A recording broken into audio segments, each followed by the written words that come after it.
Hello, my name is Janice B. Gordon, and this is Scale Your Sales Podcast.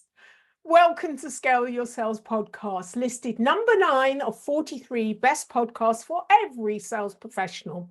I am Janice B. Gordon, the customer growth expert, awarded RevTech strategist of 2024.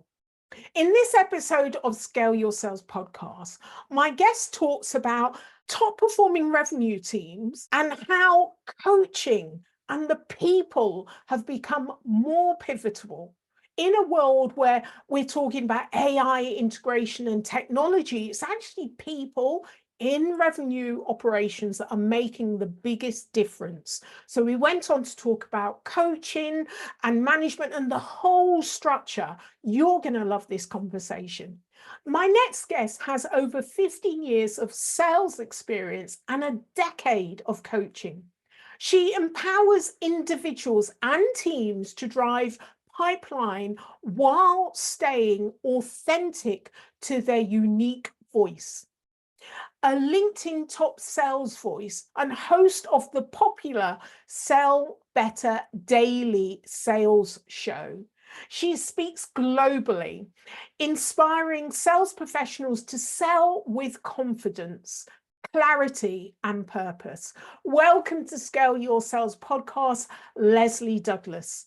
Thank you so much for having me, Janice. I am so honored to have a conversation with you today.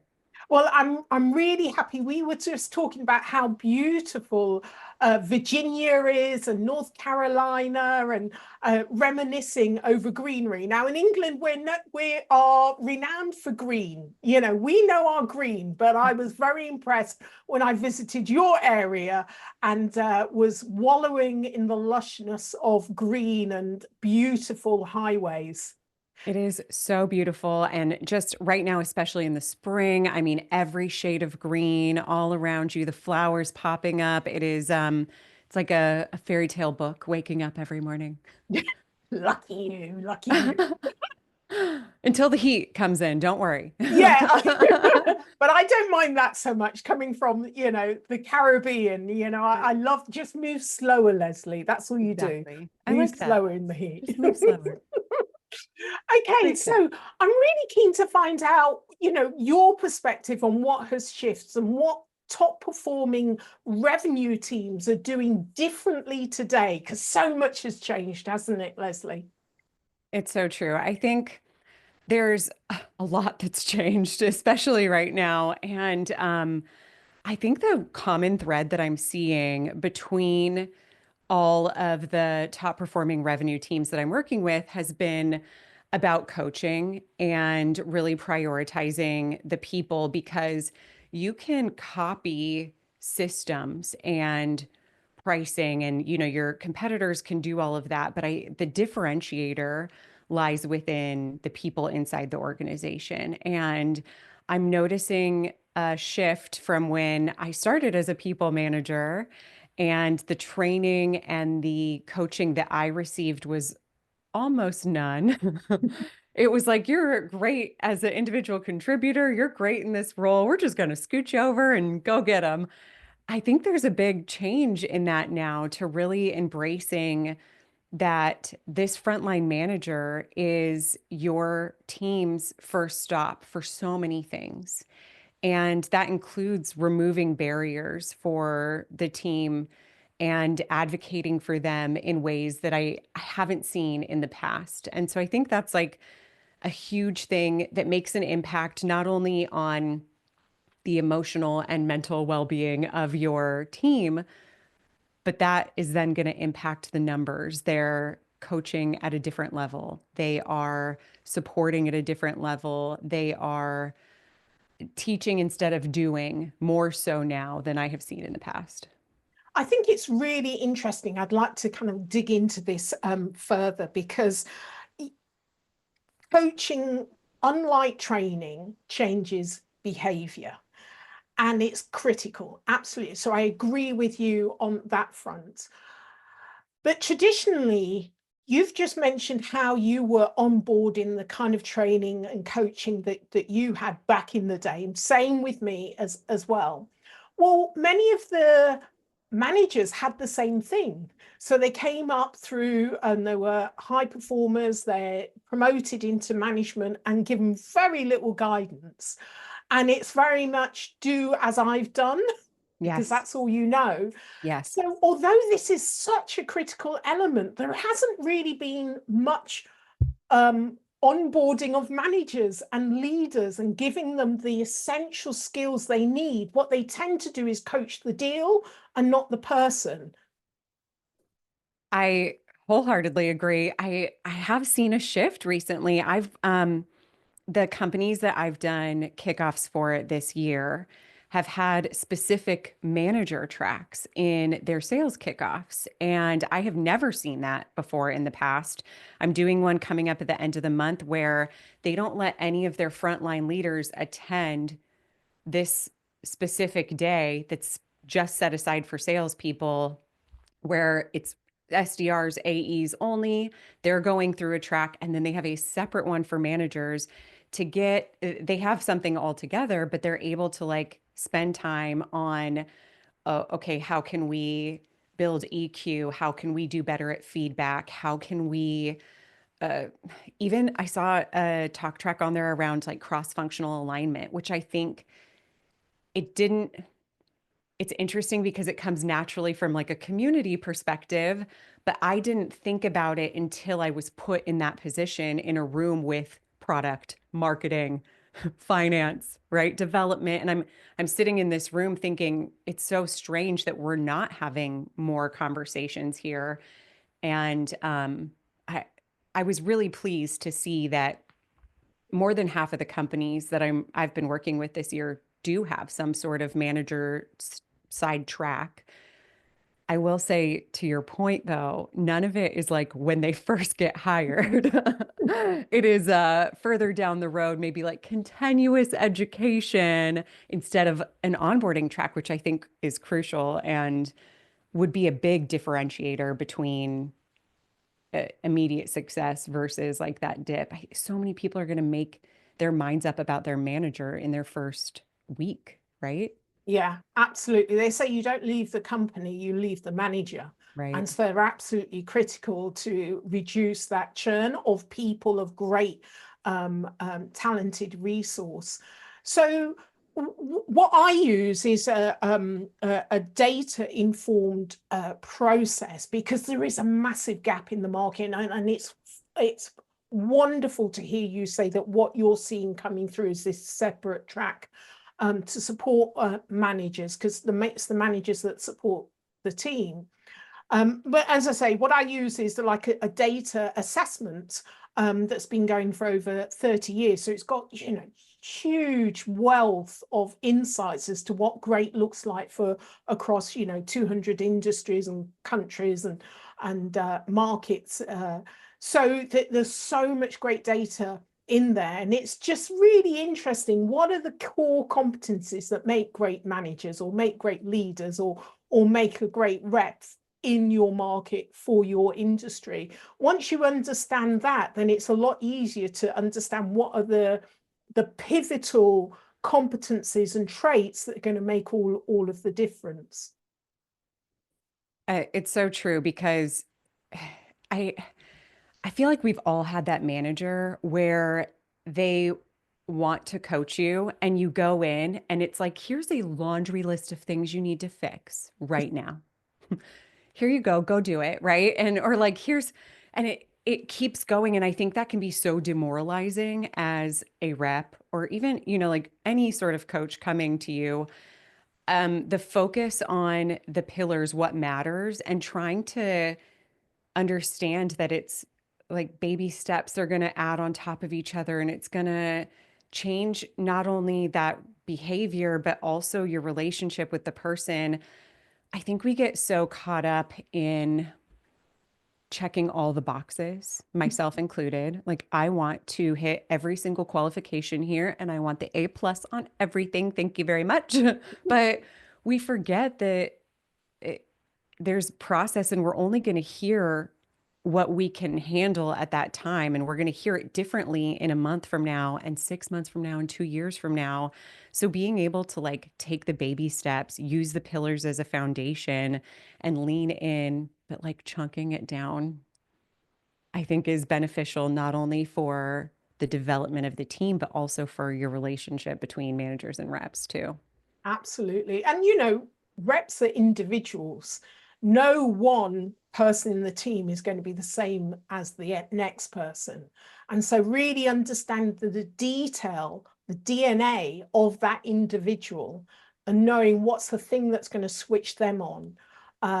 There's so much around mindset as well that's absolutely critical, that makes a massive difference to sales success, and the kind of mindset that you have, and how you're motivated, whether it's intrinsically motivated or not, just the language you use. There's so much on that individual that can make a difference. And so managers tend to do one size fits all, because that's the one size that fits all is their size, what they understand. But individuals are very different. So how do you talk to managers to convey that difference? But it doesn't mean that you've got 20 times the work, but actually just understanding what are the unique things of the individuals that are going to move the needle and make the difference. This is something I am beyond passionate about. I think that maybe because I have a quote up on my wall here that says, create what you wish existed. And I think that as an individual contributor, of every capacity that I've been in, it has been someone telling me, here's the way to do it, and do it. And there's a group of people who are like, but why?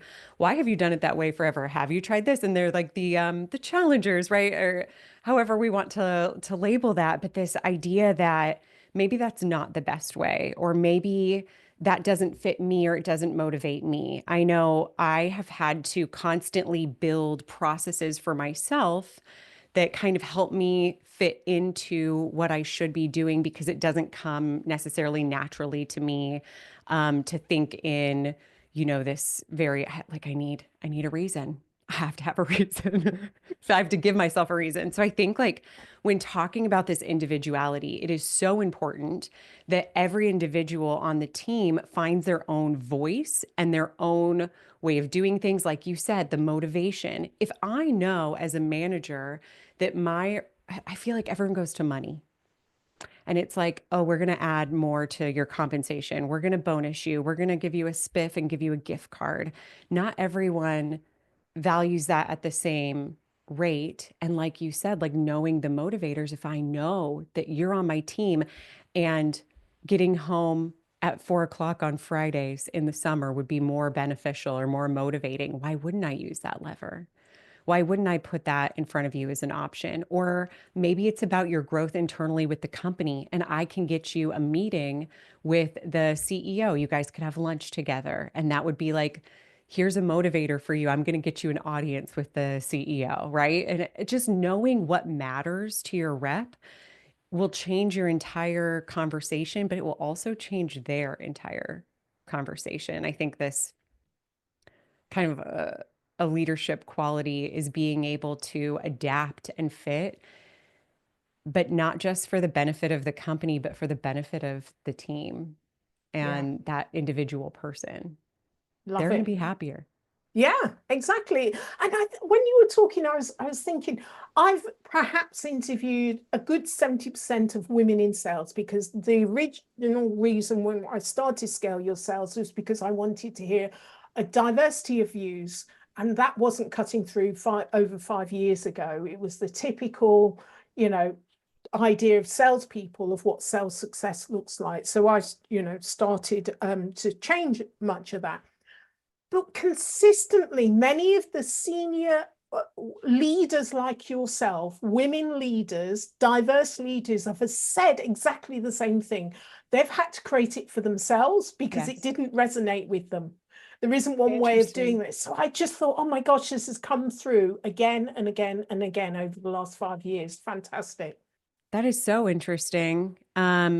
And I think a lot of times it's like, it's talk track. It's the steps that you're supposed to take were not made by women, right? They weren't made by, and it's, I mean, not bad or good, it's indifferent, right? But I do think that having more voices at the table is proven over and over and over again to be beneficial. And I am wearing my shattered glass necklace today because this idea I've had people pave before me and be able to it's about not just breaking that glass ceiling but shattering it. Like I don't want the next person to come into this role with barriers that I had to break already, that I had to get through. And that's a big differentiator in today too. I feel like when I started in sales, especially between other women, there was a lot of this protective, like, I don't want to share my secrets and I'm going to gatekeep and I'm going to hold this all for myself. And I'm noticing this shift. I think there's a lot of that is generational too, but there's this big shift in mentality of, not the scarcity mentality, right? Like there's this abundance mentality that's coming through now. And it's, okay, let me shatter that for you so that the next person who comes along, like, I don't want to make it hard for them. I Yeah. don't, I don't want them to have to face the same things that I did, which is really beautiful, really beautiful. It is, and I think that diverse people coming through sales have actually created that kind of culture.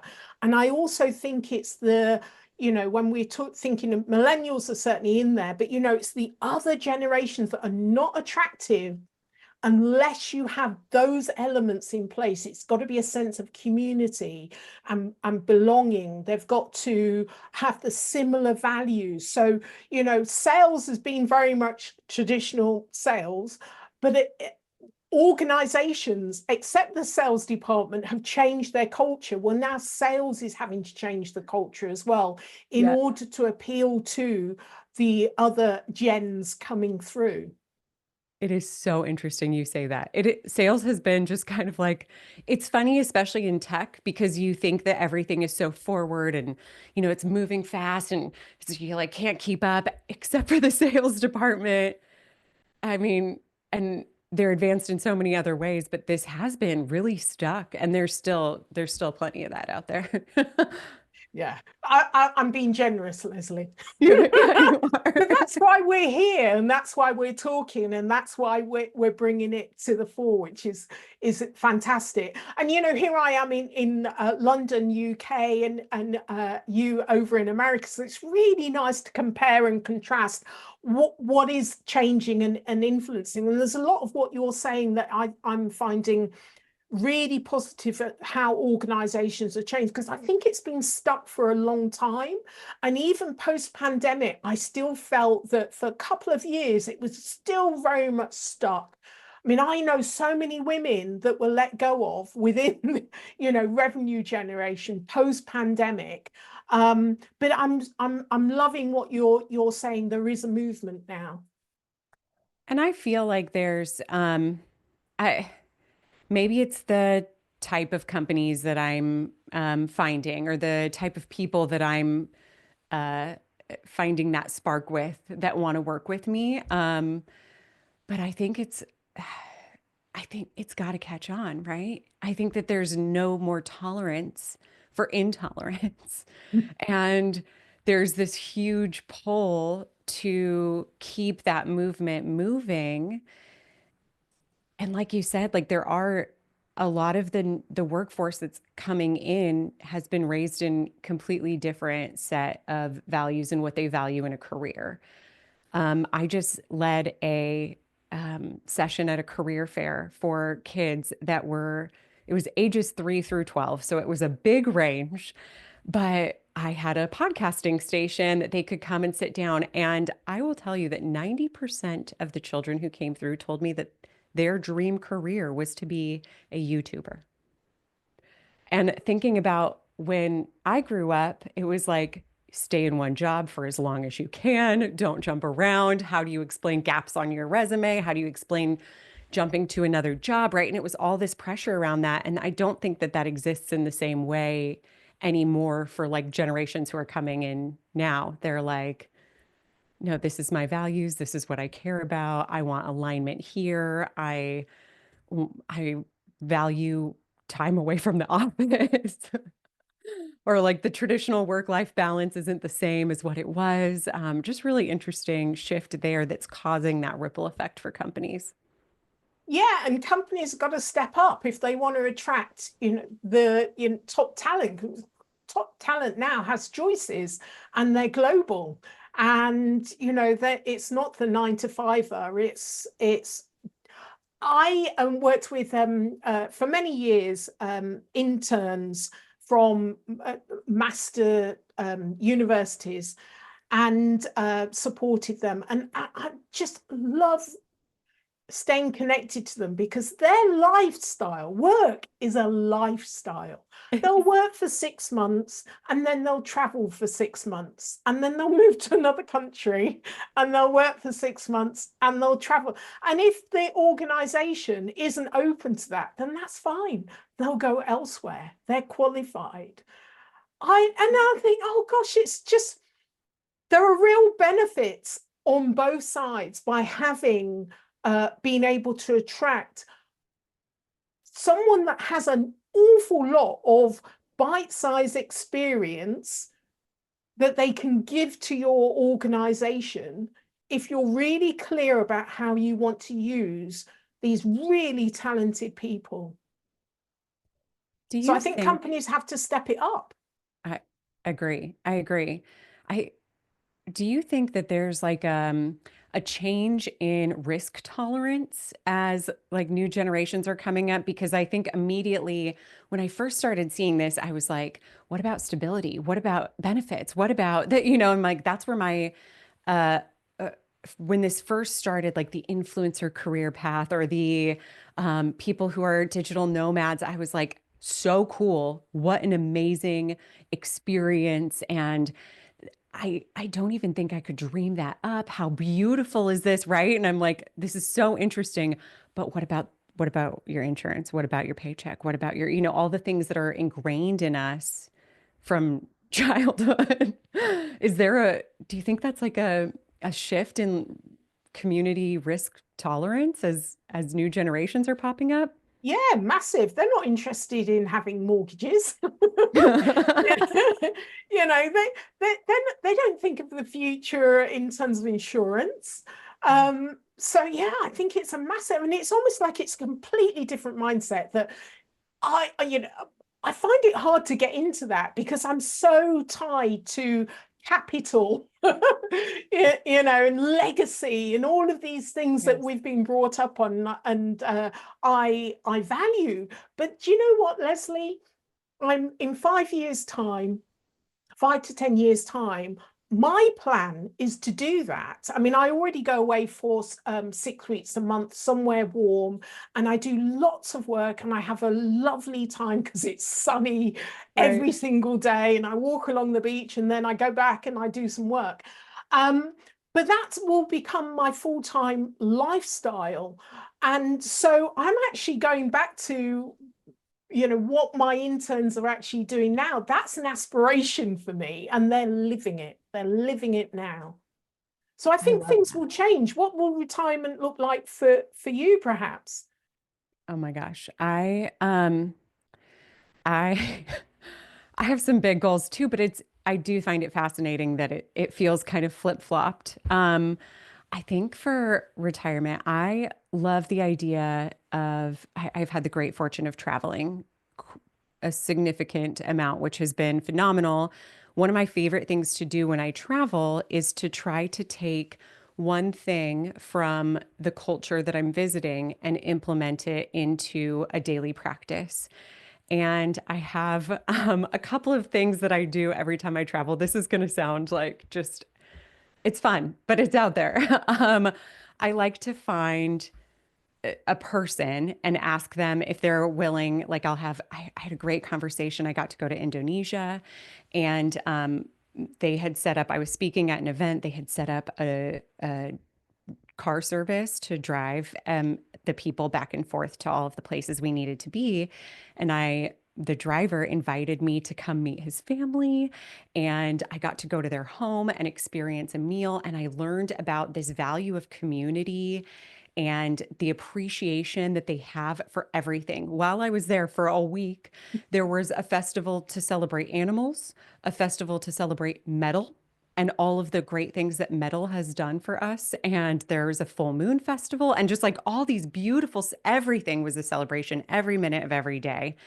And I would love to have a coffee table book of all these travels and be able to like write a story and tell it through photos. And so I think like just traveling the world, meeting people and soaking in different traditions and cultures. And I would love to publish a coffee table book. Right. So, Well, make it happen. And you've just remind I love when I'm speaking. I remember recently speaking in Lithuania, and then I always add on a few days to travel around and just connecting with people. It's the greatest thing in the world when you're able to speak internationally and connecting with different cultures. So it's like a little mini holiday, but a fantastic experience because you get to speak to the real people yeah. straight away. You don't have the luxury of a hotel and you're in there. You're actually out with your audience, and so yeah, it is a great honor, and I love that too. It's so, it, I feel like I have grown exponentially since like implementing this into I used to see the inside of a hotel and I get back on a plane. And that's no way to go about it. I mean, sometimes you have to, but for the most part, like it's such a differentiator. I've changed as a human. I think that the way that I approach life has changed. It has been one of the best decisions I've made to extend when possible. And the more you travel, the more you can relate to your global audience Mm, because of the experiences that you have. So, from a seller's point of view, the best thing that you can do is travel and expose yourself to different cultures because your customers may be living or experiencing those cultures as well. So, sales. Traditional sales used to be very localized, whereas actually now, with so much of it online, more or less every sales revenue generating business is a global business. So the people, we started with the people, Leslie, the people have to be global as well. And so you can do that by having a diverse team around you, but also I think the responsibility of the individuals as well has got to get out and talk to somebody they don't know, whether it's local or whether it's international. Start opening their perspective to difference. the curiosity um, is such an important tool as a salesperson. And I think it's a really great way, especially you mentioned like with technology here, we can connect with people literally everywhere. And now just layering in that curiosity helps you practice that for your sales practice as well, because I think that's something that's a huge differentiator in individual attainment is changing our perspective of like what we want to get out of the conversation and just going into it with open arms, learning something. How can I take this home with me? How can I change the way that I say this? What did I learn? I also think it has made me more open to confrontation. I know that sounds weird, but I grew up and rewarded for not having that maybe uncomfortable conversations, or having tough conversations was like something I wanted to run away from. And I think that the more people you meet, the more conversations you have, the more situations you put yourself in and get this, it's experience, not necessarily practice, but being able to learn, and especially globally, just adds to this skill set that's going to carry you so far, not just in your sales career, but life in general. But I do think that the global piece of it is so important. And to your point, every company's like addressable market has shifted, right? It's like we were here before. This is our ideal client. Now we're everyone's our ideal client.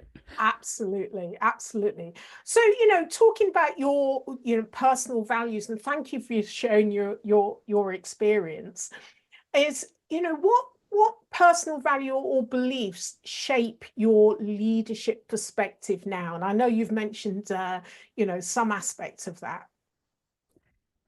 Um, that is a really great question. I love that. I think that I I did an exercise to go through and try to really define this for myself. But the thing that's pushing on me to speak about right now is community.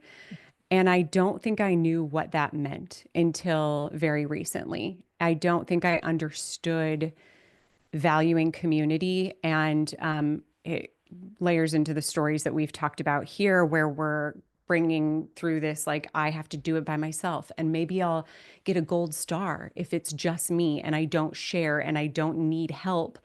You're not getting anything more or less if you're doing it alone, versus leaning on other people and building together. And I really truly don't believe I understood that until I kind of shifted around this idea of what are my values? What do I care about? What is going to inform that? And it changed the way that I lead. It changed the way that I behave with friends, with like any community. And I think that it was really impactful for me to find a safe group of people that I can share ideas with. It's like I have a mentor who tells me it's like your precious, like newfound ideas you're keeping in this, beautiful box. And not everyone is safe to like share those things with, but when you find it, and then all of a sudden your box gets bigger and bigger and bigger. And I have just recently like found that and experienced a safe community of people who I feel like I'm learning from, and I'm stretched, and it's hard, but it's great and it's beautiful. And I'm like, that has changed everything for me in terms of leadership, because now I'm trying to build that as a place for my team to be. I want to make sure that I'm creating that safe space, that I'm putting up the walls, that I'm making sure that that box of ideas and dreams can grow bigger for them, and we're not just kept tiny. Love that. Absolutely love that. Thank you for sharing that, Leslie. And I really love that idea that, as soon as you bring in community, your box gets bigger, not smaller. You're not sharing it. It's not Yes. divided, but it's just growing and evolving. Yeah. And I think that that might be counterintuitive. It was to me, right? If I have a dollar and now there's four people sharing it, now I only have a quarter, right? That's not how it works. Who knew? Yeah, who knew? Who So knew? how can listeners get hold of you? You can find me, Leslie Douglas. I'm on LinkedIn quite a bit, but I also host the Sell Better show. We do a webinar style sales training every single day. Sellbetter.xyz. Excellent. I'll put that all in the show notes. It's been an absolute pleasure speaking to you, Leslie. Thank you. I mean, this has just been a really good chat, hasn't it? I Really agree. enjoyed And it. you have such a bright light, and I really appreciate the conversation and just getting to know you and hearing your perspective. It is so beautiful. So thank you so much for inviting me. Thank you. Thank you for being a guest on Scale Your Sales podcast, Leslie. Thank you. Take care. If you enjoy this episode of Scale Your Sales podcast, explore other episodes of insightful guest conversations or watch the caption show on YouTube. Remember to subscribe so you never miss an episode filled with strategies to help you scale your sales. I love to hear your thoughts, so please share your views and leave a review on iTunes. It helps us reach more revenue generators just like you. So until next time, keep scaling your sales.